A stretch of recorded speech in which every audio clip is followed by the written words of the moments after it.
L'histoire du peuple juif vous intéresse ? Retrouvez Liana Gurfinkel dans Un jour notre histoire sur Studio Kalita. C'est tous les matins pour découvrir ensemble les événements et les personnages qui ont fait notre histoire. Alors Eliana Bokertov, bonjour Daniel. De quoi va-t-on parler ce matin ? Eh bien, à la date d'aujourd'hui est née une personnalité très haute en couleur, une personnalité israélienne. À la date d'aujourd'hui, donc au Kafret Nissan, puisque nous sommes au Kafret Nissan ce matin. Si je vous dis Yuval Ne'eman, ça vous dit quelque chose ? Tout à fait. Voilà, je suis sûre que vous l'avez interviewé à maintes reprises.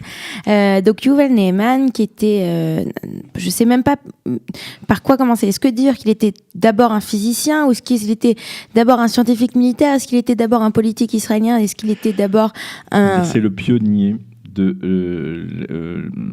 l'industrie spatiale israélienne. Ouais, ça, entre autres. Mais c'est quand même un des points importants. C'est un des points importants, mais je vais parler donc... quand je dis je ne sais pas comment le décrire, parce que c'est un homme qui a multiples facettes, qui a fait énormément de choses dans sa vie.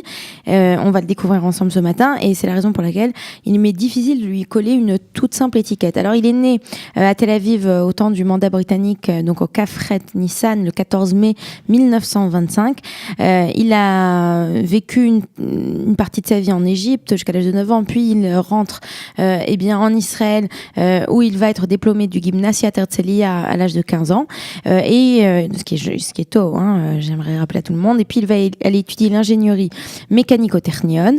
Il va en même temps rejoindre la Haganah dès 15 ans, et au moment de la guerre d'indépendance en 1948, on lui demande étant donné qu'il est ingénieur, qu'il a un diplôme d'ingénierie ou qu'il est en chemin de le recevoir, on lui demande d'aller travailler dans toutes ces nouvelles unités d'ingénierie de l'armée, et il refuse. Il préfère lui aller se battre, et c'est ainsi qu'il va devenir le commandant de la brigade Givati pendant plus de 12 ans. Et puis quand il termine son service militaire, il va être envoyé juste avant de terminer son service militaire, c'est très important. C'est une des personnes qui va créer le système de réserve à l'israélienne, les Milouim, les célèbres Milouim. C'est lui qui va mettre en place tout cela. Et ensuite, il va être envoyé à Londres et à Paris en tant qu'attaché militaire de l'armée à l'ambassade. Alors, ce sont des périodes, c'est une période critique, puisque c'est lui qui va être extrêmement présent dans tout ce qui touche à cette époque, Israël est très proche de la France. C'est ce qu'on appelle la Grande Alliance, et c'est durant cette période que la France va aider Israël à construire un réacteur nucléaire. Et en fait, Yuval Ne'eman va être extrêmement présent dans toutes ces discussions pour créer cette célèbre base secrète que nous ne connaissons pas à Dimona, dans le sud du pays. Et donc, comme on peut le voir, il est très intéressé par le monde de la physique, et c'est ainsi qu'il va faire une carrière scientifique quelques années après. Il va aller étudier à l'Imperial College de Londres, sous Abdus Salam. Je ne sais pas si ça vous dit quelque chose. C'est le lauréat du prix Nobel de physique. C'est un des lauréats du prix Nobel de physique. Il va donc étudier avec lui, et en 1961, il va entre autres découvrir ce qu'on appelle la classification des hadrons. Ça, je peux pas vous expliquer ça plus que ça. Mais bon, il va faire donc des découvertes en physique. Il était considéré comme nobelisable aussi. On peut dire qu'on a attendu pendant plusieurs années. Peut-être que ses positions politiques ne lui ont pas permis d'être nobilisable. C'est très possible. Alors, il va, comme vous l'avez dit, en 1965, il revient en Israël, et il décide, c'est lui qui va être le fondateur et le directeur de l'école de physique et d'astronomie de l'université de Tel Aviv. C'est cette même université dont il sera le président entre 71 et 75. Et donc, lui, il va croire, comme vous l'avez dit, dans le monde de l'astronomie. Il va pousser Israël à se développer. C'est grâce à lui qu'on va voir l'agence spatiale israélienne en 1983, qu'il va présider quasiment jusqu'à sa mort, et donc c'était quelqu'un qui a compris tout de suite que le futur de l'État d'Israël était dans le monde de la science et aussi dans le monde de l'espace, ce qui aujourd'hui est complètement est un fait connu et reconnu. Et puis surtout dans les carrière politique. Voilà, carrière politique.